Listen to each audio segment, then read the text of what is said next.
প্রিয় দর্শক, সবাইকে অনেক অনেক শুভেচ্ছা জানিয়ে শুরু করছি এনটিভির নিয়মিত আয়োজন স্বাস্থ্য প্রতিদিন। আপনাদের সাথে আছি আমি ডাক্তার মোনা তাহসিন। আজ আমরা কথা বলবো ত্বকের উজ্জ্বলতা বৃদ্ধির নানাবিধ উপায় নিয়ে। এ বিষয়ে আলোচনার জন্য আমাদের সঙ্গে আছেন একজন বিশেষজ্ঞ চিকিৎসক। চলুন অনুষ্ঠানের শুরুতেই পরিচিত হয়ে নেই আমাদের আজকের অতিথির সাথে। ডাক্তার ইশরাত জাহান 1985 সালের সেপ্টেম্বর মাসে কুমিল্লা জেলায় জন্মগ্রহণ করেন। তিনি 2009 সালে চট্টগ্রাম মেডিকেল কলেজ থেকে MBBS ডিগ্রি অর্জন করেন।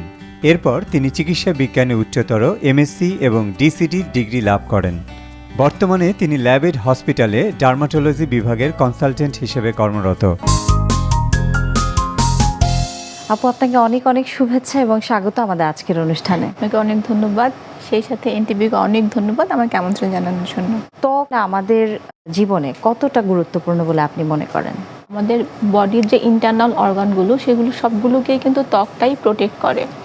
এবং আমাদের ইন্টারনাল অর্গানের যে কোনো ডিজিজের ফার্স্ট রিফ্লেকশন কিন্তু আমাদের স্কিনে আসে। একজন মানুষের স্কিন যদি খারাপ হয় তাহলে বুঝতে হবে যে তার ইন্টারনাল অর্গানে অবশ্যই কোনো ডিজিজ আছে।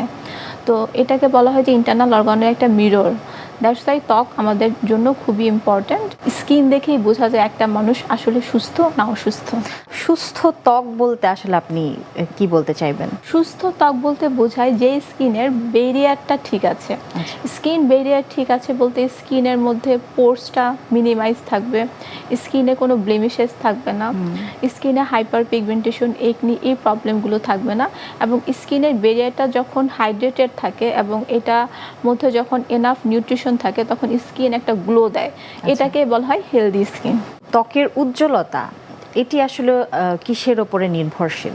ত্বকের উজ্জ্বলতা নির্ভর করে মেলানিনের উপর। বাট হেলদি স্কিন বা ব্রাইটার স্কিন বলতে যেটা বোঝায় সেটা হচ্ছে যে একজন মানুষের স্কিনের ব্যারিয়ার যখন ঠিক থাকে তখন তার স্কিনটাকে ব্রাইট স্কিন বলে, বা স্কিন যখন গ্লো করে তখন সেটাকে ব্রাইট স্কিন বলে। আর স্কিনের হোয়াইটেনিং বা স্কিনের উজ্জ্বলতা ডিপেন্ড করে মেলানিনের উপর। একজন মানুষ যখন তার স্কিন কালারটা হোয়াইটেনিং করতে চায় তখন বোঝায় যে সে তার স্কিনে মেলানিনটাকে কমাতে চাচ্ছে। বাট একজন মানুষ যখন স্কিনটাকে ব্রাইট করতে চায় তখন বোঝায় যে সে স্কিনের হেলদি স্কিন চাচ্ছে, তার স্কিনের মধ্যে যে প্রবলেমগুলো আছে সেগুলোকে মিনিমাইজ করতে চাচ্ছে। ত্বকের উজ্জ্বলতা বৃদ্ধির জন্য তো আমরা আসলে বাড়িতে নানাবিধ উপায় অবলম্বন করে থাকি, ওটি অনেক সময় আসলে পর্যাপ্ত হয় না। তো আমরা তখন ডার্মাটোলজিস্টদের কাছে যাই। তো আপনি কি কি সাজেস্ট করবেন? ত্বকের উজ্জ্বলতা বৃদ্ধির জন্য বা একটা হেলদি স্কিনের জন্য একটা শিশুর জন্মের পর থেকেই তাকে প্রপার স্কিন কেয়ার রুটিনের মধ্যে আনতে হয়। কারণ স্কিন যদি একবার নষ্ট হয়ে যায় এটাকে কিন্তু রিপেয়ার করা বা ঠিক করা অনেক অনেক টাফ হয়ে যায়। আর দেখা যায় যে টিনেজ লাইফে একনি আসে যদি একটা বাচ্চার স্কুল গোয়িং এজে স্কিনের প্রপার কেয়ার না রাখা হয়। তো একনিটা কিন্তু রিফ্লেক্ট করে তার ভিতরে কোনো হরমোনাল প্রবলেম থাকতে পারে বা তার ইন্টারনাল অর্গানে কোনো প্রবলেম থাকতে পারে। তো সেক্ষেত্রে দেখা যায় যে আমাদের যে স্কিন কেয়ার ইনগ্রেডিয়েন্টগুলো আছে এগুলোকে আমরা অনেক লাইটলি নেই। দেখা যায় যে একটা বাচ্চার ফেসও আমরা অ্যাডাল্ট কোনো ক্রিম ব্যবহার করে ফেলি। তো সেক্ষেত্রে দেখা যায় যে তার বড় হলে বিভিন্ন ধরনের হরমোনাল ডিসঅর্ডার দেখা দেয়। যেমন PCOS এখন কিন্তু খুবই কমন। এখন দেখা যায় যে প্রায় 80% ফিমেলই PCOS-এ ভুগে। তো এর কারণ হতে পারে যে ছোটবেলা থেকেই আমাদের গার্ডিয়ানদের মধ্যে একটা টেন্ডেন্সি থাকে যে বাচ্চার স্কিন কালারটা ব্রাইট করতে হবে। সেক্ষেত্রে দেখা যায় যে বড়দের যে ব্রাইটেনিং ক্রিম আছে এটাও একটা বাচ্চার ফেসে মাখা শুরু করে। তো এগুলো কিন্তু তার ইন্টারনাল অর্গান বা তার হরমোনাল ব্যালেন্স অনেকটাই ইম্প্যাক্ট ফেলে, যার ফলে দেখা যায় যে এখন নানা রকম ডিজিজ বাড়ছে। তো আমরা অনেকেই ভাবি যে অনেক ভেজাল খাবার খাওয়ার জন্য হয়তো ডিজিজগুলো বাড়ছে, বাট স্কিন কেয়ার ইনগ্রেডিয়েন্টও কিন্তু এক্ষেত্রে অনেকটা গুরুত্বপূর্ণ, অনেকটা ইফেক্ট ফেলে। তো সেজন্য হচ্ছে একটা বাচ্চার জন্মের পর থেকেই proper skin care routine follow করা উচিত। যেমন আমরা এখন বলি যে 6 মাস বয়স থেকে একটা বাচ্চা শুধুমাত্র সানস্ক্রিন ব্যবহার করা উচিত, আর খুবই মাইল্ড জেন্টেল যেগুলি বেবিদের ইনগ্রেডিয়েন্ট আছে সেই ধরনের একটা লোশন তার বডিতে ইউজ করা উচিত। এছাড়া আর কিছুই তার ব্যবহার করা উচিত নয়। ইভেন টিনেজ লাইফ পর্যন্ত একজনের শুধু বেসিক স্কিন কেয়ার প্রয়োজন। ফেস ওয়াশ, সানস্ক্রিন এবং ময়শ্চারাইজার এই তিনটা জিনিসের মধ্যে লিমিটেড থাকলেই চলে। বাট খুব বেশি স্কিন কেয়ার প্রোডাক্ট যারা ব্যবহার করে টিনেজ লাইফে তাদের দেখা যায় যে এই স্কিনের প্রবলেমগুলো খুব বেশি হয়। উজ্জ্বলতা বৃদ্ধির জন্য আমরা তো বাড়িতে অনেক সময় বিভিন্ন ধরনের মসুর ডাল কিংবা কমলার খোসা এই ধরনের যে পাউডারগুলো আছে এগুলো কিন্তু আমরা ছোটবেলা থেকে আমাদের মা চাচিতে ব্যবহার করতে দেখেছি। তো আমরা কিন্তু আসলে ওই দিকে না যেয়ে এখন যেহেতু মডার্নাইজেশনের যুগ আমরা ডক্টরসদের সাজেশনটা ফলো করতে চেষ্টা করি। তো আপনি কি ধরনের সাজেশন দিতে চাইবেন? সব ধরনের হোম রেমেডিস যে স্কিনের জন্য খারাপ ব্যাপারটা ওইরকম না, কিছু কিছু হোম রেমেডিস স্কিনের জন্য খুব ভালো। যেমন আপনি মসুর ডালের কথা বললেন, এটা বেশ ভালো। আবার যাদের স্কিন খুব বেশি ওয়েলি তাদের ক্ষেত্রে কমলার খোসা ব্যবহার করতে পারে। কিন্তু অনেকে দেখা যায় যে খুব বেশি হার্শ জিনিসের প্রতি যায়, যেমন হচ্ছে অনেকে রসুন ব্যবহার করে ফেসে একটা একনি হলে দেখা যায় যে রসুন ব্যবহার করে মুখটা একবারে বার্ন হয়ে নিয়ে আসে। আবার লেবুর রস, যেটা পিএইচ আমাদের স্কিনের পিএইচের সাথে যায় না, তো তখন লেবুর রস দেখা যায় যে যদি আপনি মধুর সাথে দেন তখন এটা একটা ময়শ্চারাইজারের কাজ করে। কিন্তু শুধু লেবুর রস দিয়ে দেখা যায় যে স্কিন বার্ন করে ফেলে। আবার ব্রণ উঠলে অনেকে দেখা যায় যে টুথপেস্ট ব্যবহার করে, এতেও কিন্তু দেখা যায় যে স্কিনে বার্ন হয়। তো সব ধরনের হোম রেমেডিস কিন্তু ব্যবহার করা যাবে না। আমরা ব্যবহার করতে পারি যেমন চন্দন ব্যবহার করতে পারি, মধু ব্যবহার করতে পারি, এটা একটা ন্যাচারাল ময়শ্চারাইজার হিসেবে কাজ করে। মসুর ডাল ব্যবহার করতে পারি, বাট সবকিছু ব্যবহার করা স্কিনের জন্য ভালো নয়। অ্যাস্থেটিক ক্ষেত্রে কি কি অ্যাডভাইস থাকে আপনাদের, কিভাবে আপনারা এই উজ্জ্বলতা বৃদ্ধি করে থাকেন, স্টেপসগুলো জানবো। অ্যাস্থেটিক ক্ষেত্রে যে জিনিসটা হয় যে আমি ইউজুয়ালি টিনেজ যারা আছে তাদেরকে অবশ্যই অ্যাডভাইস করি যে বেসিক স্কিন কেয়ার রুটিনে থাকতে, এবং 18 বছরের আগ পর্যন্ত কোনো রকম লেজার প্রসিডিউর বা কোনো রকম ইনভেসিভ প্রসিডিউরে না যেতে। বাট আফটার 18 দেখা যায় যে বিভিন্ন ধরনের ইন্টারভেনশনের দরকার হয়, কারণ তখন ফেসের মধ্যে নানা রকম প্রবলেম নিয়ে পেশেন্টরা আসে। সেক্ষেত্রে স্কিন ব্রাইটেনিং বা স্কিনকে হেলদি রাখার জন্য স্কিনের ডেড সেল লেয়ারটা উঠানো খুব ইম্পর্টেন্ট হয়ে যায়। তো সেক্ষেত্রে আমরা যে এক্সফোলিয়েশনটা করি এটা বিভিন্ন ধরনের প্রসিডিউরের মাধ্যমে করা যায়, কেমিক্যাল পিলের মাধ্যমে করা যায়, হাইড্রোফেশিয়ালের মাধ্যমে করা যায়। এছাড়া আরও বেশ কিছু নিউ প্রসিডিউর এসেছে যেমন স্কিন বুস্টার, প্রোফাইলও। এগুলোর মাধ্যমে যাদের স্কিনে ওপেন পোর্স খুব বেশি, যাদের স্কিনের ব্যারিয়ারটা ড্যামেজ হয়ে গেছে, টেক্সচার নষ্ট হয়ে গিয়েছে, তাদের এই জিনিসগুলো ঠিক করা যায় এবং স্কিনের ব্রাইটনেসটা ফিরিয়ে আনা যায়। হোয়াইটনেস বা হোয়াইটেনিং, স্কিন যত সাদা তত সুন্দর, এই ধরনের একটা কনসেপ্ট এখনো বেশ কিছু জায়গায় আছে। এই ধরনের কনসেপ্ট নিয়ে আপনার কাছে কি রোগীরা আসে কিনা? সোশ্যাল মিডিয়াতে এখন খুবই ভাইরাল হচ্ছে স্কিন হোয়াইটেনিং, স্কিন ব্রাইটেনিং না। বাট অ্যাজ এ ডার্মাটোলজিস্ট আমি স্কিন ব্রাইটেনিংকে অবশ্যই প্রেফার করবো স্কিন হোয়াইটেনিংয়ের চাইতে। তো স্কিন হোয়াইটেনিংটা এখন সোশ্যাল মিডিয়াতে viral, Korean skin care, 38 steps skin care এবং গ্লাস স্কিন, এগুলো আসলে খুবই এখন মানুষ পছন্দ করে। তো স্কিন হোয়াইটেনিং করতে গিয়ে অনেক সময় দেখা যায় যে কোনো লেভেল ছাড়া ক্রিম ফেসে ব্যবহার করে ফেলে, যেগুলোর মধ্যে অনেক বেশি স্টেরয়েড এবং মার্কারি থাকে। তো নর্মালি এই স্টেরয়েড এবং মার্কারির পার্সেন্টেজটা এই ক্রিমের মধ্যে এতটাই বেশি থাকে যেটা নর্মাল একটা ক্রিমে থাকা উচিত না। তো দেখা যায় যে পেশেন্টরা এই ধরনের ক্রিম ব্যবহার করে রাতারাতি একেবারে ফর্সা হয়ে যায়, ধবধবে সাদা হয়ে যায়। কিছুদিন পরে তার সাইড ইফেক্টটা দেখা যায় যে স্কিন ব্যারিয়ারটা একেবারে ড্যামেজ হয়ে যায়, এবং ক্রিমটা যখন সে বন্ধ করে তখন দেখা যায় যে স্কিনে নানা রকম সমস্যা, একনি এবং র্যাশেস, তারপর স্কিনে জ্বালা পোড়া ভাব, স্কিনে মেস্তা, দাগ, এইসব প্রবলেম দেখা দেয় এবং স্কিন আগের চাইতে অনেক বেশি কালো হয়ে যায়। একটা পর্যায়ে ক্রিমটা কাজ করে না এবং তখন তো স্কিনের একেবারে খুব খারাপ অবস্থা হয়ে যায়। এবং এই যে কন্ডিশনটা সারতে কিন্তু প্রায় 6 থেকে 12 মাসের মতো সময় লাগে। এই জিনিসটা ফেসে মাখা মানে ফেসের মধ্যে একটা বিষ মাখা, এবং দেখা যায় যে এটা ব্যবহার করতে সে বাধ্য, কারণ সে যখন এটা বন্ধ করে দেয় তখন তার ফেসে নানা রকম অ্যাডভার্স ইফেক্ট দেখা দেয়। এটা একটা সাইকেলে চলতেই থাকে। এবং একটা ব্যাপার হচ্ছে যে এটা যে শুধু স্কিনের ক্ষতি করে ব্যাপারটা কিন্তু এরকম না, এটা কিন্তু এইসব স্টেরয়েড এবং মার্কারি কিন্তু আপনার কিডনি ড্যামেজ করতে পারে, এবং এটার জন্য কিন্তু নানা ধরনের হরমোনাল সমস্যা, যেমন ফিমেলদের ফেস অনেক বেশি হেয়ার দেখা দেয়, হরমোনাল নানা রকম প্রবলেম দেখা দেয়। তো এখন যে এইসব ডিজিজ বাড়ছে এর একটা কারণ কিন্তু এই যে এই ফর্মুলা ক্রিমগুলো ব্যবহার করা। ত্বকের উজ্জ্বলতা বৃদ্ধি করতে আপনারা কি ধরনের পরামর্শ দিয়ে থাকেন, কি কি প্রসিডিউরস আপনাদের আছে যেগুলোর মাধ্যমে আমরা যে মডার্নাইজেশনের যুগে যে ধরনের ট্রিটমেন্ট আমরা এক্সপেক্ট করি সেটা আমরা আসলে পেতে পারি? আপনি যদি কোনো সাইড ইফেক্ট ছাড়া আপনার স্কিন কালার ব্রাইট করতে চান বা হোয়াইট করতে চান, সেক্ষেত্রে স্কিন কালার কিন্তু 2 থেকে 3 শেডের বেশি হোয়াইটেনিং পসিবল না। একজন মানুষের স্কিন কালার যদি 2 থেকে 3 শেড কোনো রকম সাইড ইফেক্ট ছাড়া হেলদি ওয়েতে সে ব্রাইট করতে চায়, সেক্ষেত্রে তাকে কিছু সাপ্লিমেন্ট খেতে হবে, যেমন আমরা glutathione supplement, vitamin C supplement, এগুলো সাজেস্ট করে থাকি। এছাড়াও অ্যান্টিঅক্সিডেন্ট গ্লুটাথায়ন, যেটা আমরা আইভি ড্রিপের মাধ্যমে দিয়ে থাকি, সেটা একজন মানুষের স্কিন কালার ব্রাইট করতে, স্কিনকে হেলদি করতে, স্কিনের যে টেক্সচার আছে সেটা চেঞ্জ করতে, ইভেন অ্যান্টি এজিংয়েও খুব ভালো কাজ করে। তো অ্যান্টিঅক্সিডেন্ট গ্লুটাথায়ন স্কিন ব্রাইটেনিংয়ের খুব ভালো একটা ট্রিটমেন্ট। এছাড়াও যেটা করতে হবে যে রেগুলার একটা স্কিন কেয়ার রুটিনের মধ্যে থাকতে হবে, যার মধ্যে ফেস ওয়াশটা খুব ভালো হতে হবে। এগুলোর মধ্যে ইনগ্রেডিয়েন্ট থাকতে হবে niacinamide, alpha arbutin, vitamin C. এক একজনের স্কিনের ধরন বুঝে এক একটা ইনগ্রেডিয়েন্ট থাকতে হবে।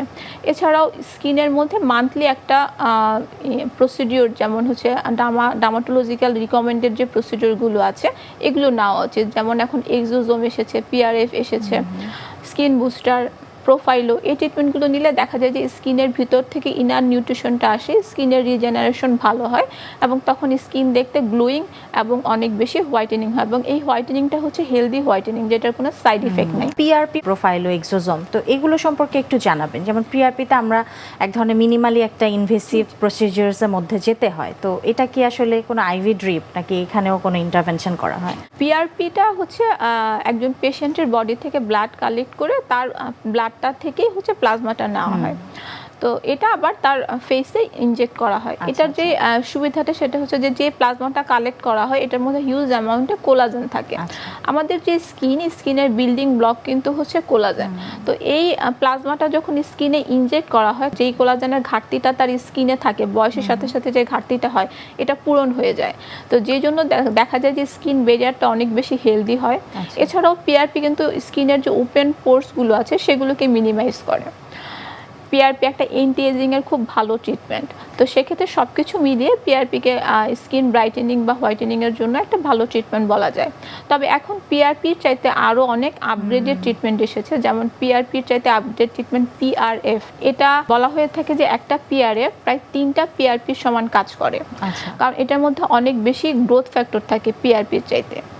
আর এক্সোজোম হচ্ছে পিআরএফ এর চাইতে আরও লেটেস্ট ভার্সন, যেটার মধ্যে হচ্ছে স্টেম সেল কালেক্ট করা হয়। স্টেম সেলের যে ব্যাপারটা সেটা হচ্ছে হিউম্যান ডিএনএকে সরাসরি স্টিমুলেট করে যে মেলানিনটাকে কম প্রোডাকশনের জন্য এবং হচ্ছে কোলাজেন প্রোডাকশনের জন্য। তো দেখা যায় যে এটা খুবই একটা অ্যামেজিং ট্রিটমেন্ট স্কিন ব্রাইটেনিং এর জন্য বা স্কিনকে হেলদি রাখার জন্য। আমাদের এই অনুষ্ঠানে একটি নিয়মিত সেগমেন্ট হচ্ছে আমরা বিভিন্ন খাদ্যে পুষ্টি গুণাগুণ আমাদের দর্শকদের দেখিয়ে থাকি, সেটি এখন দেখে আসবো। প্রিয় দর্শক, দেখছেন স্বাস্থ্য প্রতিদিন। অনুষ্ঠানের এই পর্যায়ে চলুন দেখে নেই বিভিন্ন খাদ্যের পুষ্টি গুণাগুণ সম্পর্কে আমাদের পুষ্টিবিদের কাছে। স্কিন বা ত্বক আমাদের শরীরের সবচেয়ে বড় একটি অঙ্গ। এটি যদি যত্ন নেওয়া না যায় তাহলে আপনি অনেক অসুবিধার একটা কারণ হয়ে দাঁড়াবে। অনেক সময় আমরা স্কিন কেয়ারটাকে অত বেশি গুরুত্ব দেই না, বাট এই ত্বক যদি সুস্থ না থাকে তার মানে আপনি কিন্তু অনেকটাই ভেতর থেকে অসুস্থ। ত্বকের নানান কমপ্লিকেশন দেখতে যেরকম ভালো লাগে না, ঠিক সেরকম আপনি অসুস্থতার একটা বড় লেয়ারে যাওয়ার পরেই স্কিনের এই অসুবিধাগুলো হতে থাকে। স্কিনের যত্ন নেওয়ার জন্য আমাদেরকে যেভাবে বাইরে থেকে একটু যত্ন নিতে হবে, ঠিক সেভাবে আমাদের ভেতর থেকেও একটু যত্ন নিতে হবে। এই ভেতর থেকে যত্ন নেওয়াটাই হলো একটি পুষ্টি উপাদানগুলো ঠিক রাখা। খাবারের তালিকায় অবশ্যই সেই পুষ্টি উপাদানগুলো এমনভাবে সাজাতে হবে যাতে স্কিনের কোনো রকম পরিবর্তন বা অসুবিধাগুলো দেখা না ওঠে। কি রাখবেন এই খাদ্য তালিকায়? খাবারের তালিকায় রাখতে হবে কিছু ভিটামিন এ কন্টেনিং খাবার। ভিটামিন এ আমাদের ত্বকের জন্য খুব ভালো কাজ করে। এছাড়া ভিটামিন সি, যেটি কোলাজেন তৈরিতে বেশ সাহায্য করে আমাদের স্কিনের জন্য। এই ভিটামিন এ, ভিটামিন সি এগুলো কোথায় পাওয়া যায়? এগুলো পাওয়া যায় শুধুমাত্র একটু কালারফুল খাবারগুলোর কথা যদি আমরা মাথায় রাখি, যেরকম ধরনের একটা ফ্রুটস বোল। একটা সিঙ্গেল ফ্রুটস না খেয়ে আমি আপনাদের সাজেস্ট করবো যে স্কিন কেয়ারের জন্য একটু কয়েক রকমের ফ্রুটস নিয়ে যদি আপনি একটা ফ্রুট তৈরি করতে পারেন, ফ্রুট বোল বা ফ্রুট বাস্কেট, এটা কিন্তু আপনার পরিবারের সবাই কিন্তু খেতে পারে। একটা সিঙ্গেল ফ্রুটস খেলে দেখা যায় আমরা 3-4টা ফল খেয়ে ফেলি। এই 3-4টা ফল না খেয়ে 3 রকমের ফল নিয়ে 3-4 জন খাবারটা খেতে পারি আমরা। এভাবে যদি আমরা একটু ব্যালেন্স করে খাই তাহলে কিন্তু পরিবারের সবারই ত্বকের যত্ন নেওয়ার জন্য এটি প্রথম একটা ভালো স্টেপ। এবার আসেন যে আমরা ভিটামিন সি তো আমাদের খুবই হাতের কাছে পাওয়া যায়, যেমন আমলকি, মালটা, তারপর পেয়ারা, এখন আমরা পাওয়া যাচ্ছে। এই আমরার সিজনে কিন্তু আমরাতে প্রচুর ভিটামিন সি আছে। এই ভিটামিন সি আমাদের স্কিনটাকে খুব নারিশ করতে হেল্প করে। সবচেয়ে জরুরি বিষয় হলো স্কিনের জন্য সবচেয়ে বেশি জরুরি সেটা হলো ওয়াটার। যদি ডিহাইড্রেটেড স্কিন থাকে তাহলে আপনার অন্যান্য কমপ্লিকেশন কিন্তু কোনোভাবেই কারেকশন হবে না। সবার আগে আপনাকে পানিটা ঠিক রাখতে হবে। পর্যাপ্ত পরিমাণে যারা পানি খায় তাদের স্কিন সবসময় থাকে উজ্জ্বল, সবসময় থাকে নারিশড, এবং যে আপনি পুষ্টি উপাদান গ্রহণ করছেন সেটিও বডিতে প্রপার ওয়েতে কাজ করার জন্য পানিটাই কিন্তু সবার আগে জরুরি। এছাড়া খাবারের তালিকায় কিছু ভিটামিন ই কন্টেনিং খাবারও রাখতে হবে। সেক্ষেত্রে আপনি খাদ্য তালিকায় রাখতে পারেন নাটস, যেমন আপনি সকালে একটু ভেজানো নাটস খেতে পারেন, সেটা যদি কাঠবাদাম হয় আরও ভালো। 3-4টা কাঠবাদামও যদি হয় একটু পানিতে রাতে ভিজিয়ে রাখলে পুরো খোসা সহই খেয়ে ফেলতে পারেন, অথবা অনেকে খোসাটা পছন্দ করে না, ফেলে দিয়েও খেতে পারেন। তবে যত খোসাটা নিয়ে খাবেন ভিটামিন বি কমপ্লেক্স, ফাইবার এগুলো পেয়ে যাবেন, তার সাথে পাচ্ছেন প্রোটিন, ভিটামিন ই, যেগুলো সবগুলোই আপনার পুষ্টির এই প্রতিটা পুষ্টি আপনার স্কিনের জন্য কিন্তু খুব ভালো কাজ করে থাকে। সকালে কি খাবেন বা বিকেলে খাবেন কি খাবেন সেটা বড় কথা নয়, বড় কথা হলো আপনার খাদ্য তালিকায় সারাদিনে একটা ব্যালেন্স নিউট্রিশন আছে কিনা। আমরা দেখা যায় বাঙালি মানুষ 3 বেলা খাবার খাই, শুধু 3 বেলা না খাবার খেয়ে ওই একটা খাবারকে যদি 2 বারে ভাগ করে খান তাহলে প্রপার ওয়েতে আপনি নিউট্রিশনটা পাবেন। পুরো খাবারের সাথে ধরুন সকালেই আপনি একটা ফল না খেয়ে ওই ফলটা আপনি একটা মধ্য সকালে খান, লাইক 11:30 12টায়, ওরকম একটা খাবার সিঙ্গারা না খেয়ে আপনি একটা ফ্রুটস খেতে পারেন। এই ট্রান্সফ্যাটগুলো আমাদের শরীরে এবং ত্বকের জন্য সবসময় আনহেলদি। ব্রাইট স্কিনটাকেও নষ্ট করে, অ্যাকনি তৈরি করে, আমাদের স্কিনের যে কোষগুলো আছে সেগুলোর জন্য কোনো ভালো কাজই করে না। তার থেকে আপনি যদি একটা ন্যাচারাল খাবার খান, যেরকম ফ্রুটস বা সালাদ, রাখতে পারেন স্যুপ, এই ধরনের ন্যাচারাল খাবারগুলো আপনাকে অবশ্যই স্কিন কেয়ারের জন্য খাবার তালিকায় রাখতেই হবে। আমরা একেবারে অনুষ্ঠানের শেষ পর্যায়ে আছি। আজ আমরা অনেক তথ্য জেনেছি কিভাবে আমরা ত্বকের উজ্জ্বলতা বৃদ্ধি করতে পারি। সবশেষে আমাদের দর্শকদের জন্য আপনার বিশেষ কোনো পরামর্শ রয়েছে কিনা? যে কোনো ক্রিম ব্যবহার করার আগে এটা ডার্মা কসমেটিক নাকি ডার্মাটোলজিস্ট রিকমেন্ডেড নাকি জিনিসটা অবশ্যই খেয়াল করবেন, এবং আপনার স্কিন যদি হেলদি থাকে দেখতে আপনাকে এমনিতেই ভালো লাগবে। যেন তেন প্রোডাক্ট ব্যবহার করে স্কিনের ড্যামেজ করবেন না, এবং অবশ্যই ভালো প্রোডাক্ট, ডার্মাটোলজিস্ট রিকমেন্ডেড প্রোডাক্ট স্কিনে ব্যবহার করবেন। অনেক ধন্যবাদ আমাদের অনুষ্ঠানে আসবার জন্য এবং আমাদেরকে সময় দেওয়ার জন্য। জি, আপনাকে অনেক ধন্যবাদ। সেই সাথে দর্শকদের ধন্যবাদ জানাচ্ছি প্রোগ্রামটি দেখার জন্য। প্রিয় দর্শক, এতক্ষণ দেখছিলেন স্বাস্থ্য প্রতিদিন। কথা হচ্ছিল ত্বকের উজ্জ্বলতা বৃদ্ধির নানাবিধ উপায় নিয়ে। আশা করছি আমাদের আজকের এই আলোচনা আপনাদের অনেক ভালো লেগেছে। চলুন এই পর্যায়ে দেখে নেই কি থাকছে আগামী পর্বে স্বাস্থ্য প্রতিদিন অনুষ্ঠানে। আজকালকার দিনে বন্ধ্যাত্বটা আসলে একটা বড় সমস্যা হয়ে গিয়েছে। আগে ছিল, কিন্তু আগে মানুষ আইডেন্টিফাই করতে পারতো না। বন্ধ্যাত্ব বলতে বোঝায় দুজন সক্ষম দম্পতি একসাথে 1 বছর বসবাস করার পরেও যদি সন্তান লাভে সক্ষম না হয়, নিয়মিত যৌন সহবাস করার পরেও যদি সন্তান লাভে সক্ষম না হয়, তাকে আমরা ইনফার্টিলিটি বা সাবফার্টিলিটি এবং বাংলায় বন্ধ্যাত্ব বলে থাকি।